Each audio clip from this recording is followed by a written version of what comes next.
Welcome to 360 Tamil. இன்னைக்கு இந்த வீடியோல மலையாள சினிமால இந்த வருஷம் வெளியான ஒரு சூப்பரான படத்தை பத்தி தான் பார்க்க போறோம். இந்த படத்தோட பேரு மதுரை ஜீவ ருதபிந்து அப்படின்றது. இது ஒரு சூப்பரான ஆந்தாலஜி படம்னு சொல்லலாம். ஆந்தாலஜி படம்னா மொத்தமா சில கதைகள் இருக்கும்ல, அந்த மாதிரி இதுல 4 கதைகள் இருக்கு. 4 கதைகளுமே உங்களுக்கு ரொம்ப பிடிக்குங்க. எல்லாமே ரொம்ப வித்தியாசமா இருக்கும், ஃபீல் குட்டா இருக்கும், எமோஷனலா இருக்கும், சூப்பரா இருக்கும்ங்க. எனக்கு 4 கதையுமே ரொம்ப பிடிச்சிருந்தது. அதுல பேசில் ஜோசப் நடிச்ச ஒரு கதை இருக்கு, அது மட்டும் தான் கொஞ்சம் குழப்பமா இருக்கும், எனக்கு அவ்வளவா பிடிக்கல. மத்த 3 கதைகள் எனக்கு ரொம்ப பிடிச்சது. நீங்களுமே 4 கதையை கேளுங்க.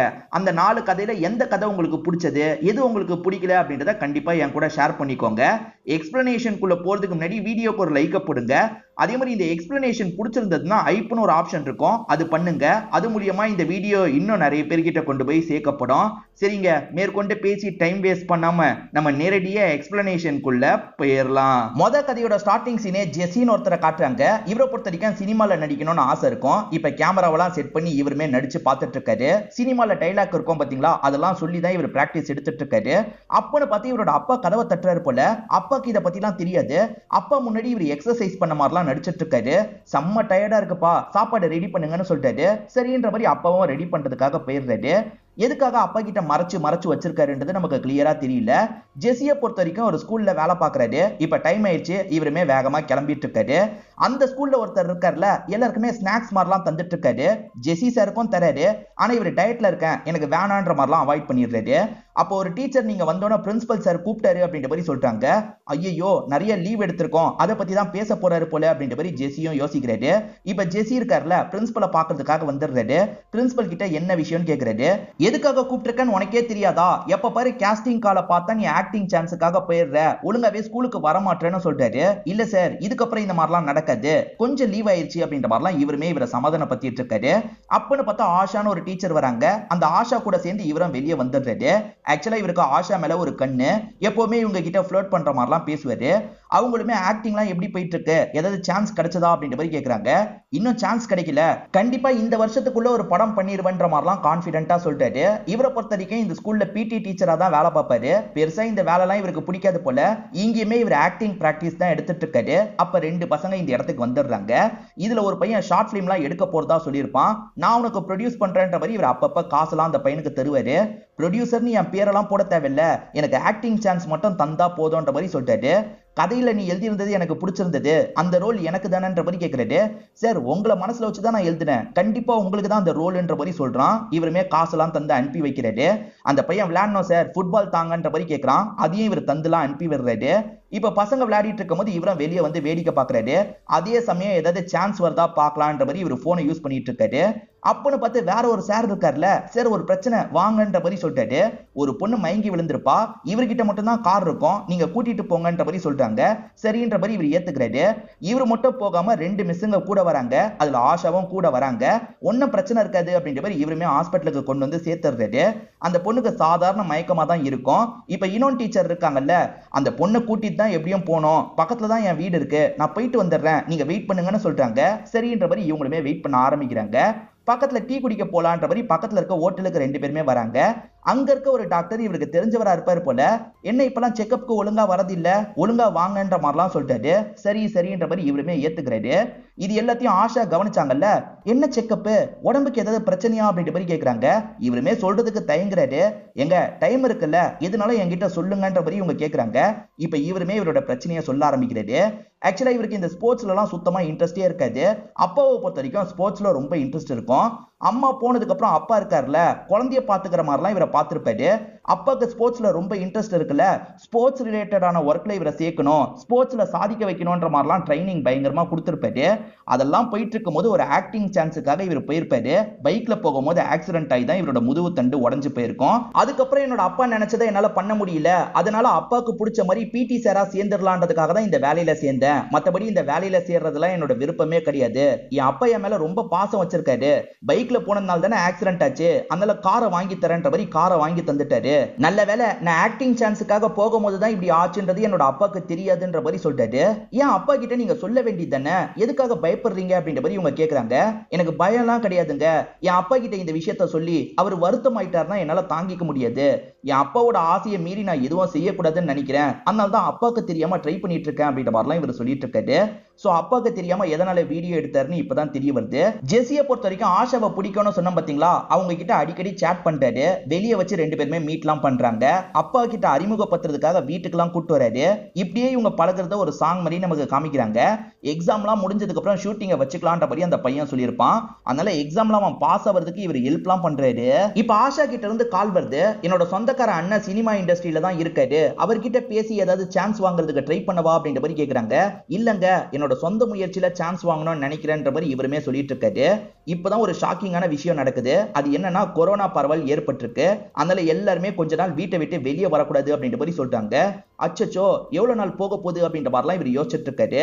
நாள் கணக்குல போல மாச கணக்குல போயிட்டு இருக்கு. இவருமே ரொம்ப ஃபீல் பண்றாரு. இப்ப பியூனுக்கு கால் பண்ணி இவர் பேசுறாரு. அதாவது ஒரு பையன் கிட்ட இவர் பேசுவார்ல, அந்த பையனோட வீடு எங்க இருக்குன்னு இவருக்கு தெரியாது போல. அந்த பையனோட வீடை பத்தின டீடைல தாங்கன்னு கேட்டு வாங்கிடுறாரு. இப்ப அந்த பையனை வீட்டுல வச்சு பார்க்கலான்னு வந்திருக்காரு.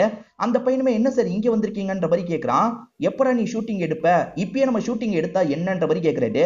இல்ல சார், இப்பெல்லாம் ஷூட்டிங் எடுக்க முடியாது, எல்லாம் முடியட்டும், அதுக்கப்புறம் பாத்துக்கலாம் அப்படின்ற மாதிரி இந்த பையனுமே சொல்லிடுறான். எப்ப இந்த கொரோனா முடியுது, எப்ப நம்ம நடிக்கிறது அப்படின்ற மாதிரி இவருமே இந்த இடத்துல ஃபீல் பண்ணிட்டு இருக்காரு. இவர் வீட்டுக்கு வரும்போது அப்பா இருக்காருல, எதுக்காகடா இத்தனை வருஷம் என்கிட்ட மறைச்சன்னு கேக்குறாரு.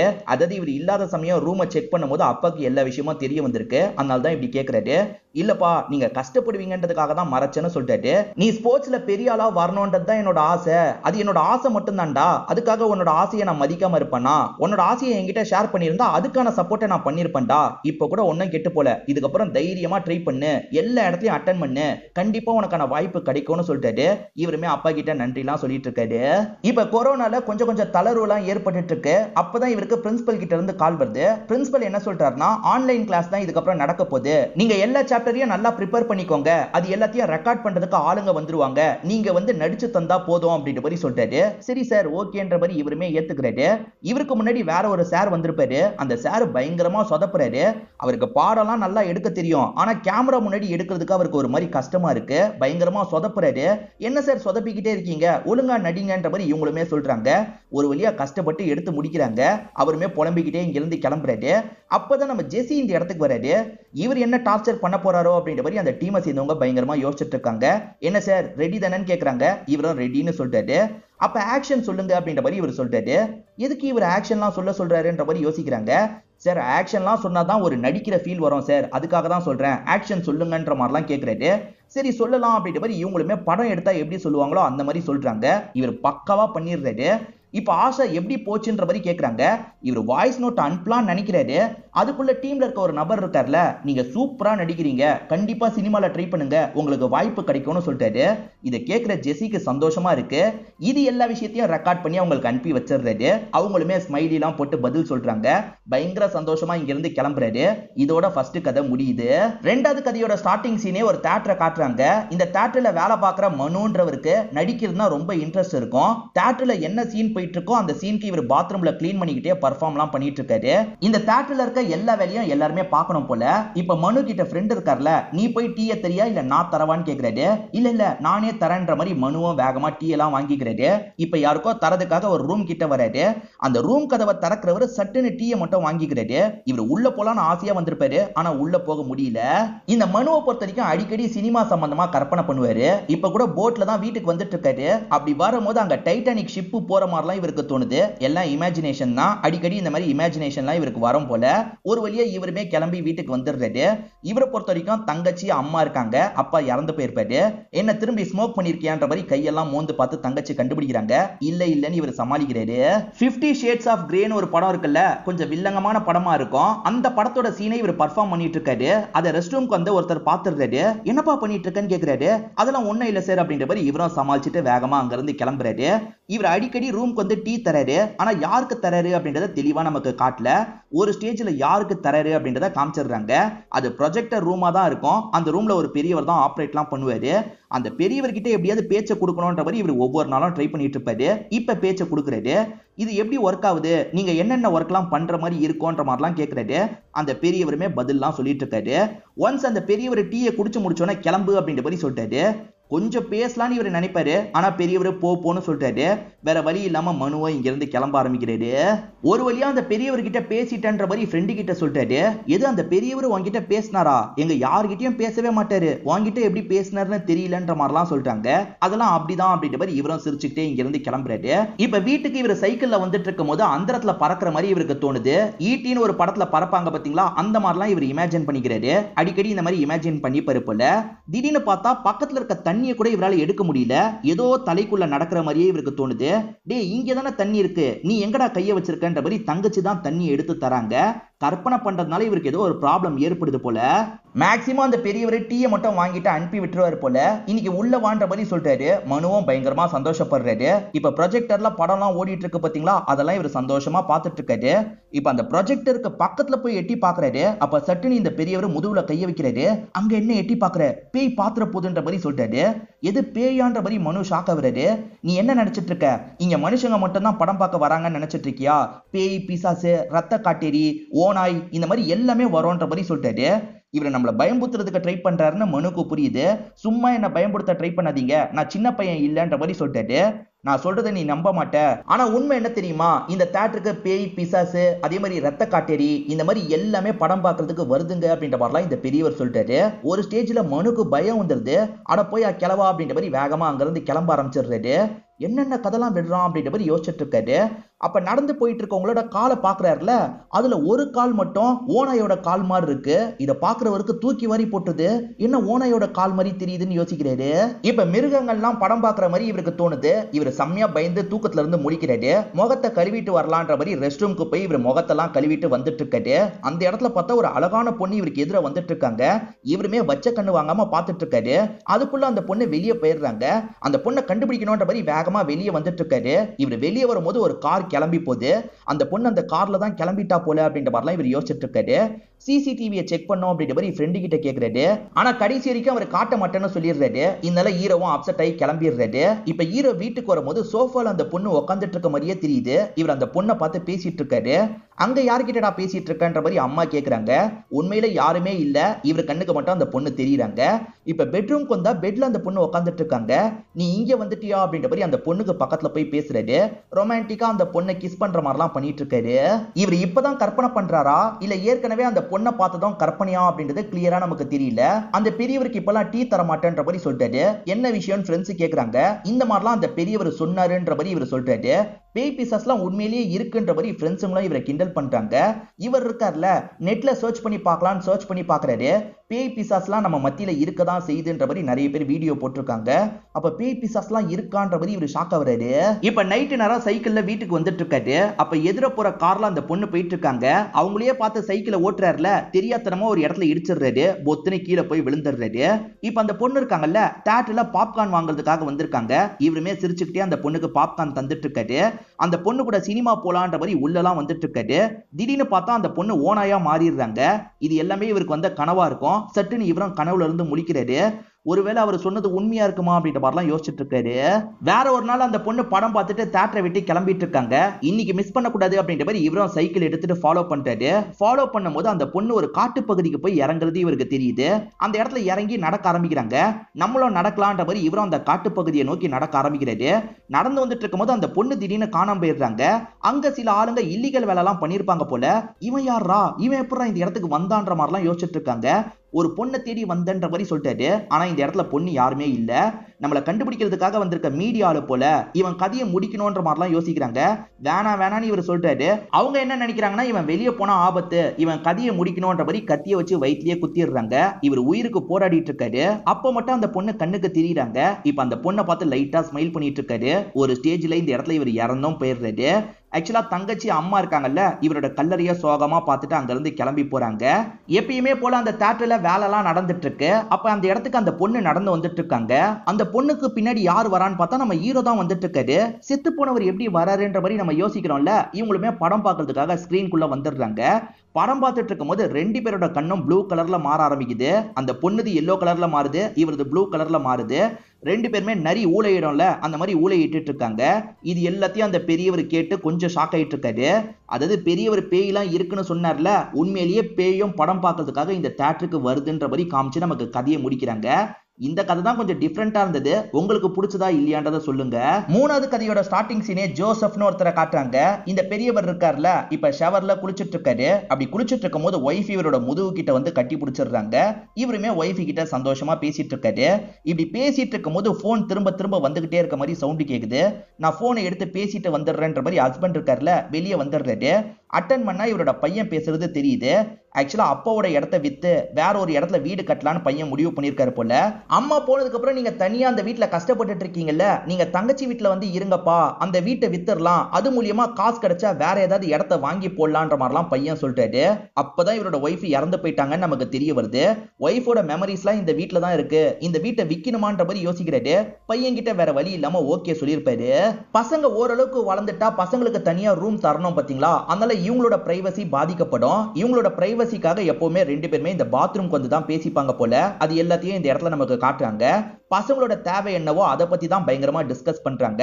பசங்களுக்காக இதை பண்ணலாம், பசங்களுக்காக அதை பண்ணலான்ற மாதிரி ரெண்டு பேருமே பண்ணிருப்பாங்க. அப்படியே ஒரு 6 மாசம் கழிச்சு நடக்கிறத நமக்கு காட்டுறாங்க. பையனோட பேரு டேவிட் அப்படின்றது. டேவிட் இருக்கார்ல, தங்கச்சியும் தங்கச்சி ஹஸ்பண்டையும் பாக்குறதுக்காக வந்திருக்காரு. அப்பா திடீர்னு இறந்து போயிட்டாரு போல, எப்படின்றத விசாரிக்கிறதுக்காக தான் வந்திருக்காரு. இவங்க வீட்டுல தான் அப்பா கொஞ்ச நாள் இருந்திருப்பாரு. அப்ப அப்பா நடந்துகிட்ட விதத்தை பத்தி இவங்க சொல்ல ஆரம்பிக்கிறாங்க. அப்ப எப்ப பாரு ஷவர் பண்ணோம் அப்படின்ற மாதிரி வந்துகிட்டே இருப்பாரு போல. என்னன்னே தெரியல, அடிக்கடி ஷவர் பண்ணோன்னு வருவாரு. எங்களுக்கு காரணமே புரியல, நீங்க ஓகே தானான்ற மாதிரி அப்பா கிட்ட கேட்டோம். நான் ஓகே தான்ற மாதிரிலாம் சொன்னாரு. எங்களுக்கு எதுவுமே சரியா படலன்ற மாதிரி சொல்றாங்க. அந்த வீடை வித்ததுக்கு அப்புறம் பொண்ணு கூட வந்து அப்பா தங்கி இருக்காரு போல. நாங்களுமே நல்லபடியா பாத்துக்கணும்னு பார்த்து தான் எல்லா விஷயத்தையும் பண்ணோம். என்னன்னு தெரியல, அவர் எப்பவுமே அப்செட்டா தான் இருந்தாரு அப்படின்ற மாதிரிலாம் இந்த மச்சான் சொல்லிட்டு இருக்காரு. உண்மை என்ன தெரியுமா, ஜோசப்பை பொறுத்த வரைக்கும் அந்த வீட்டை மிஸ் பண்ணிருப்பாரு, ஒய்ஃபோட மெமரிஸை மிஸ் பண்ணிருப்பாரு. அதனால தான் இவங்க நல்லபடியா பார்த்துக்கிட்டு கூட இவரால நார்மலா இருக்க முடியல. திடீர்னு ஜோசப் இருக்கார்ல, நான் வெளியே போயிட்டு வரேன்ற மாதிரி இவங்க வீட்டை விட்டு கிளம்பி போயிருப்பாரு. அப்படி போனவர் 12 நாளா திரும்பி வரலன்ற மாதிரிலாம் மச்சான் சொல்லிட்டு இருக்காரு. அந்த வீட்டை ஒருத்தர் கிட்ட வித்தாங்கல்ல, அந்த வீட்டுக்கு தான் ஜோசப் போயிருப்பாரு. சொந்தக்கார பையன் கிட்ட தான் வீட்டை வித்திருப்பாங்க போல. ஜோசப்பை பார்த்தோன்னா அந்த பையன் இருக்கான்ல, வாங்க மாமா உட்காருங்க அப்படின்ற மாதிரி உட்கார வச்சு பேசிட்டு இருக்கான். சும்மா வீட்டை பார்க்கறதுக்காக வந்தன்ற மாதிரிலாம் இவர் சொல்லிட்டாரு. வீட்டுல நிறைய மாற்றங்கள்லாம் ஏற்பட்டிருக்கு. வீட்டுல ஒரு சின்ன வேலை இருக்கும், அந்த வேலைக்கு ஆளை பார்த்துட்டு இருக்கோன்ற மாதிரி அந்த பையன் சொல்றான். நானே அந்த வேலையை பண்றேன்ற மாதிரி ஜோசப் சொல்லியிருப்பாரு. ஜோசப் இந்த வீட்டுக்கு அடிக்கடி வரணுன்றதுக்காக தான் அங்கேயே ஒரு இடத்துல தங்கி வேலை பார்க்கறதுக்காக இந்த இடத்துக்கு வந்துட்டு இருப்பாரு. ஏன்னா இந்த இடத்துல நிறைய மெமரிஸ் இருக்குல்ல, அதெல்லாம் ரீகலெக்ட் பண்றதுக்காக அடிக்கடி இந்த இடத்துக்கு வந்துட்டு இருந்திருப்பாரு. இதை பத்திலாம் பிரசன்ட்லாம் அந்த சொந்தக்கார பையன் சொல்லிட்டு இருக்கான். அவர் அடிக்கடி வரதுக்கான காரணம் எனக்கு புரிஞ்சிருச்சு, நானும் பெருசா ரியாக்ட் பண்ணல. அப்படி வரும்போதெல்லாம் நான் குளிச்சுக்கவா, நான் ரெஸ்ட் ரூமை யூஸ் பண்ணிக்கவான்னு கேட்பாரு. நானுமே அலோவ் பண்ணேன். ஆனா எவ்வளவு நாள் தான் என்னாலையும் பொறுமையா இருக்க முடியும்ன்ற மாதிரி இந்த சொந்தக்கார பையன் கேட்கிறான். ஜோசப் வேலை பார்க்கறதுக்காக வருவாரு. நான் குளிச்சுக்கவா, நான் ரெஸ்ட் ரூம் யூஸ் பண்ணிக்கவான்னு அடிக்கடி ரெஸ்ட் ரூம்ல போய் ரொம்ப நேரம் குளிச்சுக்கிட்டே இருப்பாரு. இவங்களுக்கு அது டிஸ்டர்பன்ஸா இருக்கும். ஒரு ஸ்டேஜ்ல இந்த சொந்தக்கார பையன் இருக்கான்ல, மூஞ்ச காட்டுற மாதிரி கொஞ்சம் பேசிடுவான். அது என்னன்னா, அவர் ரொம்ப நேரம் ரெஸ்ட் ரூமை விட்டு வெளியே வராம இருப்பாரு. எவ்வளவு நேரம் ரெஸ்ட் ரூம்குள்ளே இருப்பீங்க, வெளியே வாங்கன்ற மாதிரி சொல்லியிருப்பான். அவருமே கொஞ்சம் சோகமா வெளியே வராது. நான் கோவப்பட்டு பேசினதுல 2 நாள் வராம இருந்தாரு, திரும்பி வந்துட்டாரு அப்படின்ற மாதிரி இந்த சொந்தக்கார பையன் சொல்றான். வந்த அப்பா இருக்கார்ல, கடைசி ஒரே ஒரு வாட்டி ரெஸ்ட் ரூம் மட்டும் யூஸ் பண்ணிக்கிறேன் ப்ளீஸ் அப்படின்ற மாதிரிலாம் கேட்டிருப்பாரு. இவனுக்குமே பாவமா இருக்கும். சரி வாங்க மாமான்ற மாதிரிலாம் அனுப்பி விடுறான். உள்ள போனவர் 2 மணி நேரத்துக்கு மேல வராம இருப்பாரு. என்ன ஏதுன்னு செக் பண்றாங்க. பார்த்தா ஜன்னி வந்த மாதிரி அவர் கஷ்டப்பட்டு இருக்காரு. இவர் ஹாஸ்பிட்டலுக்கு கூட்டு போனோன்னு கூட்டு போயிருப்பாங்க. அப்படி கூட்டு போனதுல அவர் இறந்து போயிட்டாருன்றது தெரிய வந்திருக்கும். இப்ப பையன் டேவிட் இருக்கார்ல, ஃபாதரை பாக்குறதுக்காக வந்திருக்காரு. உன்னோட அப்பாக்கு அந்த வீடு எவ்வளவு முக்கியம்ன்றது உனக்கு தெரியும்ல, அதை பத்தி நீ கொஞ்சம் யோசிச்சிருக்கணும், அந்த வீட்டை நீ வித்திருக்க கூடாது அப்படின்ற மாதிரிலாம் சொல்லிட்டாரு. அவசரப்பட்டுட்டுமே அப்படின்றது இவருக்குமே புரியுது. இவருமே இந்த இடத்துல பயங்கரமா ஃபீல்லாம் பண்றாரு.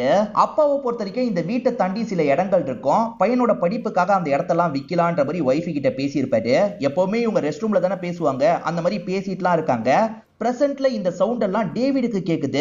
அப்பா பேசிட்டு இருக்க மாதிரி சவுண்ட் கேக்குது அப்படின்ற மாதிரி ரெஸ்ட் ரூமுக்கு போறாரு. கதவை சட்டுன்னு திறக்கிறாரு. ஆனா உள்ள யாருமே இல்ல. ஒய்ஃப் என்னாச்சுன்னு கேக்குறாங்க. ஒன்னும் இல்ல அப்படின்ற மாதிரி இவருமே சொல்றாரு. இவருக்கு அந்த மாதிரி கற்பனை வந்திருக்கு போல. திரும்பி அந்த சொந்தக்கார பையனை பாக்குறதுக்காக வந்துடுறாரு. அந்த சொந்தக்கார பையன் கிட்ட சில விஷயங்களை சொல்ல ஆரம்பிக்கிறாரு. ஒரு எக்ஸாமை இவர் கிளியர் பண்ணிட்டா இவரோட லைஃபே மாறிடும்ன்ற மாதிரி நிலைமை இருக்கும். ஆனா இவர் கிளியர் பண்ணிருக்க மாட்டாரு.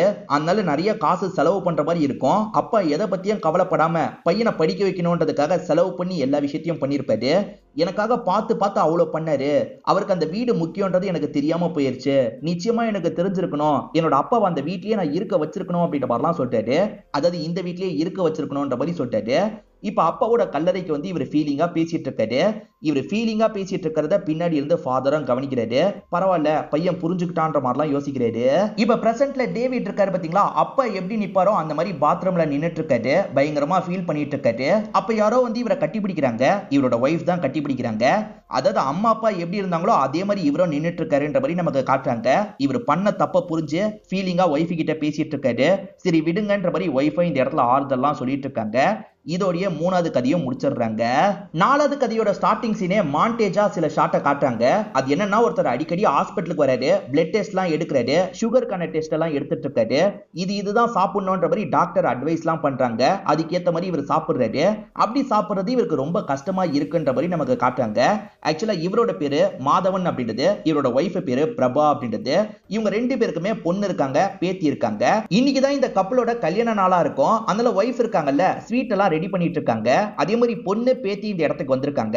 காரணம் இன்னைக்கு வேற ஒரு ஃபங்க்ஷன் இருக்கு. அந்த ஃபங்க்ஷனுக்கு கிளம்பணும்ன்றதுக்காக தான் பொண்ணும் பேத்தியும் வந்திருக்காங்க. இந்த பேத்தி இருக்கா பாத்தீங்களா, லட்டு ஒவ்வொன்னா சாப்பிட்டுக்கிட்டே இருக்கா. போதும் 3 லட்டுக்கு மேல சாப்பிட்டுட்டேன் அப்படின்ற மாதிரி அம்மா சொல்றாங்க. இருந்தாலுமே இந்த பேத்தி ஏமாத்தி லட்டெல்லாம் சாப்பிட்டுட்டு இருக்கா.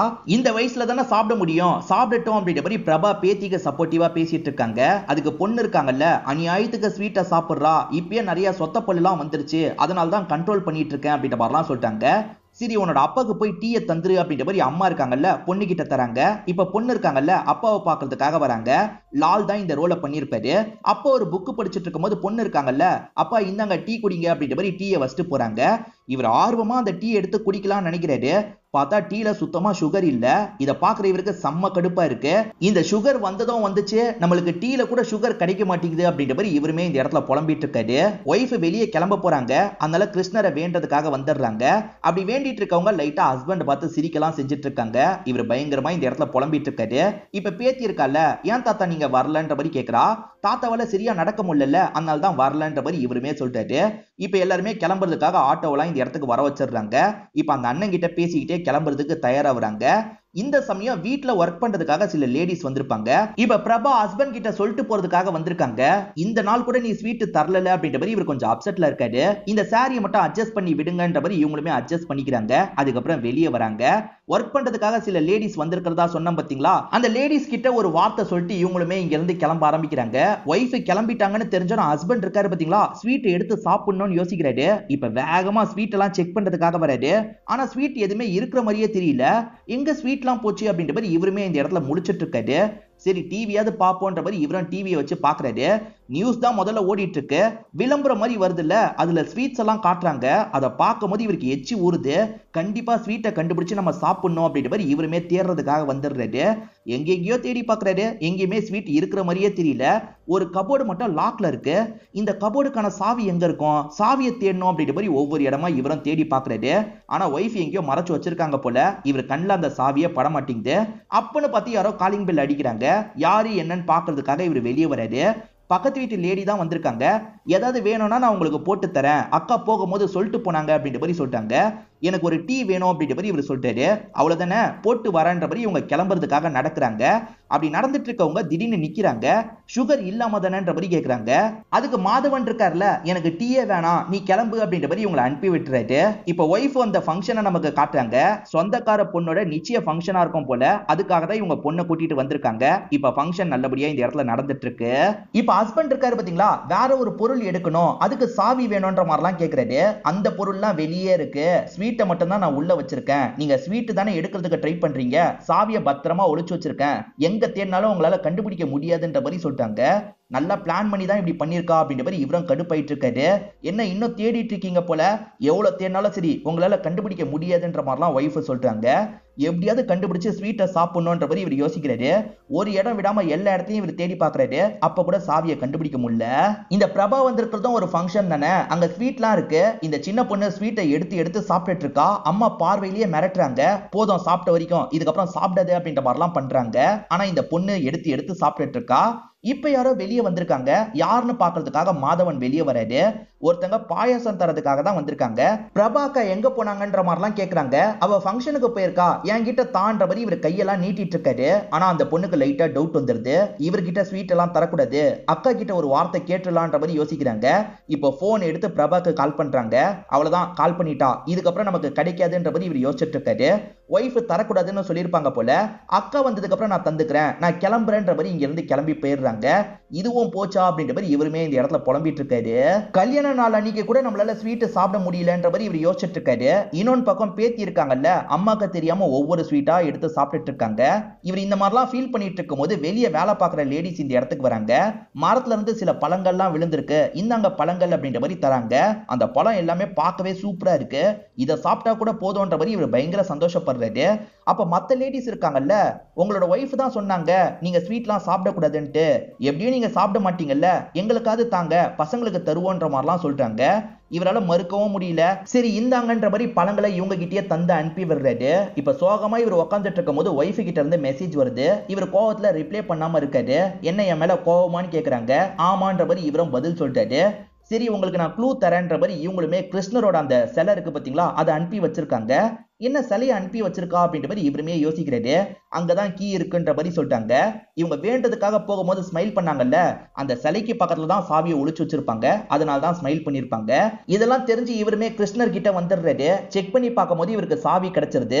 அது மூலியமா வேகமா அந்த கபோர்டை ஓபன் பண்ணிடுறாரு. முதல்ல லட்டு பாக்ஸ் தான் எடுக்கணும்ன்ற மாதிரி லட்டு பாக்ஸை எடுத்துடுறாரு. இப்போ ஓபன் பண்ணா இவரோட ரிப்போர்ட் தான் இருக்கு, அதாவது சுகர் லெவலோட ரிப்போர்ட் தான் இருக்கு. அதை பாக்குறவரு கடுப்பாயிடுறாரு, கசக்கி தூக்கி எரிஞ்சிடுறாரு. நிறைய லட்டை சாப்பிடணும்னு எடுத்து சாப்பிடுறதுக்காக வராரு. அப்பன்னு பார்த்து ஒய்ஃப் கிட்ட இருந்து மெசேஜ் வர ஆரம்பிக்குது. இந்நேரத்துக்கு அந்த ரிப்போர்ட்டை கசக்கி போட்டிருப்பீங்கன்னு எனக்கு தெரியும், ஆனா அந்த ரிப்போர்ட்டுக்கு பின்னாடி நான் ஒன்னு எழுதியிருக்கேன், அதை மட்டும் படிங்கன்ற மாதிரி போட்டிருக்காங்க. சரி எடுத்து படிப்போன்ற மாதிரி இவரும் எடுத்து படிக்கிறாரு. உங்க சுகர் லெவல் ரொம்ப அதிகமா இருக்கு, நீங்க கடைசி வரைக்கும் என் கூட இருக்கணும்னு ஆசைப்படுறேன், அதனால ரொம்ப லிமிட்டா சாப்பிடுங்க, ஒரு லட்டு மட்டும் சாப்பிடுங்கன்ற மாதிரி தான் எழுதியிருக்காங்க. ஒய்ஃப் சொல்றதும் சரிதான்ற மாதிரி இவர் ஏத்துக்கிறாரு. ஒரே ஒரு லட்டை மட்டும் எடுத்துக்கிறாரு. பாக்ஸ் எல்லாம் மூடி வச்சிடுறாரு. அந்த லட்டை இவர் சாப்பிடுறாருல, சாப்பிடுறத போட்டோ எடுத்து அனுப்புறாரு. இந்த இடத்துல ஒய்ஃபுமே ஒரு லட்டை எடுத்துக்கிறாங்க, சாப்பிடுறாங்க. ரெண்டு பேருமே சிரிச்சுக்கிட்டே பேசிட்டு இருக்காங்க. இதோடைய ஹாப்பியா இந்த கதையை நமக்கு முடிச்சிடுறாங்க. இதுல வந்து 4 கதைகளுமே நல்லா தான் இருந்திருக்கும். உங்களுக்கு பிடிச்சிருக்கும் நம்புறேன். எந்த கதை ரொம்ப பிடிச்சது அப்படின்றத நீங்க சொல்லுங்க. திரும்பி வேற ஒரு வீடியோல நம்ம பார்ப்போம். இது வரைக்கும் சேனலை சப்ஸ்கிரைப் பண்ணாம இருக்கீங்கன்னா கண்டிப்பா சப்ஸ்கிரைப் பண்ணுங்க. தொடர்ச்சியா இந்த மாதிரி வீடியோக்கள் வந்துகிட்டே தான் இருக்கும்.